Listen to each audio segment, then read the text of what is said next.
ஒரு ஞானி ஒரு ஊரில் தங்கியிருந்தார். அந்த ஊரை சேர்ந்த விவசாயி அவரது வீட்டுக்கு பின்னால் சுமார் 2 அடி நீளமுள்ள ஒரு பாம்பை அடித்துக் கொன்றார். பின்னர் அவர் வீட்டிற்குள் சென்று தன் மனைவியிடம், நான் 3 அடி நீளமுள்ள பாம்பை கொன்றேன் என்று சொன்னார்.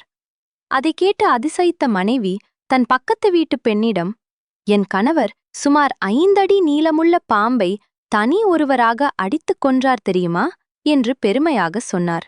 அந்த பெண்மணியோ தன் பக்கத்து தெருவிலுள்ள தோழியிடம், எங்கள் தெருவில் ஒருவர் சுமார் 10 அடி நீளமுள்ள பாம்பை தனி ஒருவராக அடித்துக் கொன்றார் என்று கூறினார். அதனை கேட்ட அத்தோழி, எங்கள் ஊரில் ஒருவர் 30 அடி பாம்பை சாகடித்திருக்கிறார் என்று தம்பட்டம் அடித்துக் கொண்டார். இதையெல்லாம் கவனித்துக் கொண்டிருந்த ஞானி, மிகைப்படுத்துவதால் கற்பனைத்திறன் வேண்டுமானால் வளருமே தவிர உண்மை இருக்குமிடம் தெரியாமல் போய்விடும் என்று ஊர் மக்களுக்கு அறிவுறுத்தினார்.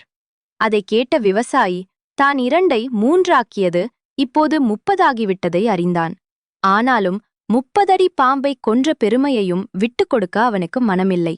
தன் வீரம் பற்றி புதிதாக வந்திருக்கும் ஞானிக்கு என்ன தெரியும் என்று அலட்சியமாக கேட்டான்.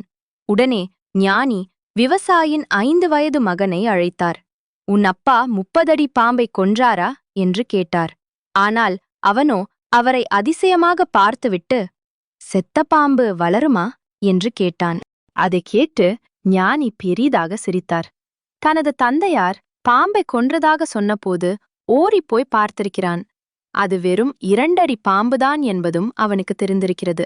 அந்த பையனைப் போல எல்லோரும் உண்மையை ஆராய்ந்திருந்தால் வதந்தியை பரப்ப நேர்ந்திருக்காது இல்லையா என்று அவர் ஊர் மக்களை பார்த்து கேட்டார். மக்கள் அனைவரும் தலை குனிந்து கொண்டனர். இன்று ஊரும் செய்திகளும் அப்படித்தான் உலா வருகிறது. ஈரை பேனாக்கி பேனை பெருச்சாலியாக்கும் உலகம் இது. ஆகையால் எதையும் ஆராயாமல் பரப்ப வேண்டாம்.